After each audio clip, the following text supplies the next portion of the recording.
Well, it's a very delicate one because it is. This has been covered as well. And we've seen that, some people in the APC, in fact, the APC as a whole, has kicked against the idea. They say it is unconstitutional, that the Constitution doesn't recommend that.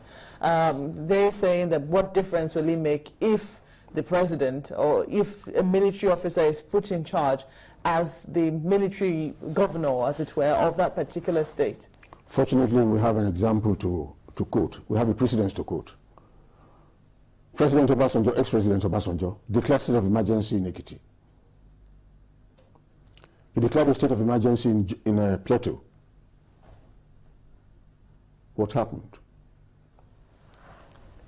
Let's go by precedents. It was a democratic dispensation. If you cite a problem, yes, and you believe that it is necessary to take firm action, take it. The Constitution, it's not a different Constitution we are running. It is the same Constitution we are still running. They cite it as an illegality. Do you think that this should be legality? Do you think that this should be challenged in a court? No. Well, of course, everybody has a right to go to court. Everybody has a right to go to court. But I think the Constitution allows the president to declare a state of emergency, and he can take the steps. Let's turn this around. You say that what have the politicians lost? What exactly do you think the military doesn't have now that they don't have somebody holding political power as well in the state? I don't. To be quite honest with you, I do not have enough information, and I cannot get the correct picture of what is happening in Maiduguri. Perhaps Adamawa is a closer thing, because until quite recently, the insurgents were not going in there. Everything was close to normal when Admiral Yako was still the governor, and after he was impeached and somebody else took over, I think things have been running somehow. And that is why I believe that the president probably looked at these situations and he felt, oh, it will not be necessary to remove a democratically elected government and put a new military man who does not even know his right from his left in the area in charge.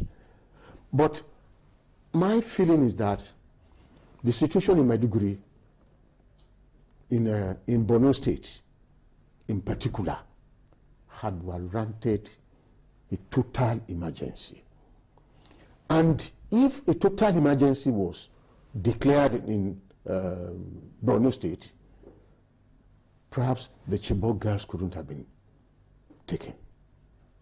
I like to believe that. We might have avoided some of the problems. Because Borno State was actually the most affected. That was where the problem started from. That was where it was getting worse and worse and worse.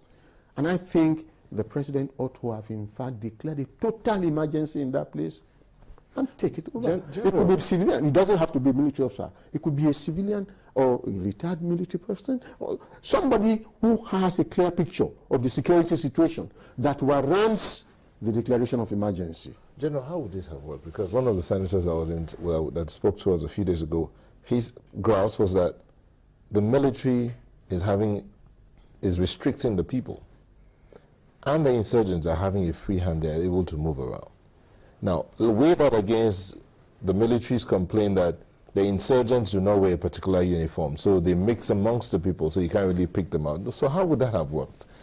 You see, what we're having on our hands now is a very, very, very dangerous situation where the insurgents mix with the people. And I'd like to turn my mind again to the religious aspect of this very particular problem. It's like we're talking of armed robbers in Lagos. They live with the people. And that was why the military approach to it really did not even work. When we're arresting and killing, arresting, condemning and killing, arresting, condemning and killing. It's a very, very tough situation. If you ask anybody to tell a division to face that area right now, and you say it is total military operation, because I've seen it in the papers, a lot of people have been calling for total military operation. It has heavy collateral damage. If you're not prepared to accommodate that damage, you want to think again of a sort of a much softer approach. And the softer approach is not giving us the results. If you ask for total military operation there, you're going to lose a number of civilians. Which could also have a counter effect. Yes, of course. I mean, yes. People are saying that that's why I'm talking you need to win damage. the hearts and minds as well of the people. Take, for example, the case of Mobi.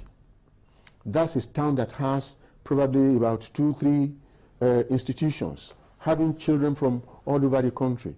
If you declare the total military operation there, in fact, total military operation, some 30-40 kilometers away from Mobi, somebody is going to position guns and level that place.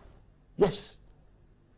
The Nigerian army has enough to do that, so that nobody can escape, except those who are able to run as the thing is happening. Yes. But that's why the situation is very, very dicey and very, very difficult. The president is sitting in a very, very difficult position. If he orders total military operation, all the opposition is going to cry blue murder. Maybe not just the opposition, maybe human rights as well. And failure to order total military action, the insurgents are gaining upper hand. In fact, they just walk into places and harass the people and take over. You know, before they even declared the first state of emergency, at that time there was reports that they had restricted them to those areas, and so they had to declare this emergency to ensure that they finish up the operation. But it turns out that thereafter, maybe because, as you said, there wasn't a total declaration, the civilian authority were not removed, and so people wondered, do we properly assess the situation after the declaration of a state of emergency? Do you think that we have proper assessments concerning what went wrong? How come we were not able to nail it at the time, even after we declared the first and the second state of emergency? Yes. It is not an easy thing when you have people staying together and some of them are terrorists.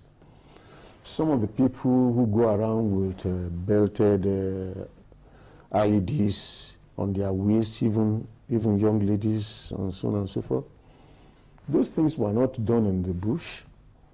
They were done in the closet of houses. And you don't even know what your next door neighbor is doing. So it is a very, very difficult situation.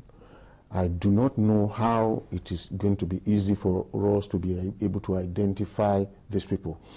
In fact, one welcome development that I saw was the formation of these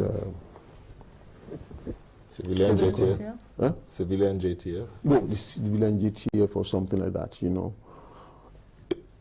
lot of these young boys knew themselves. They knew.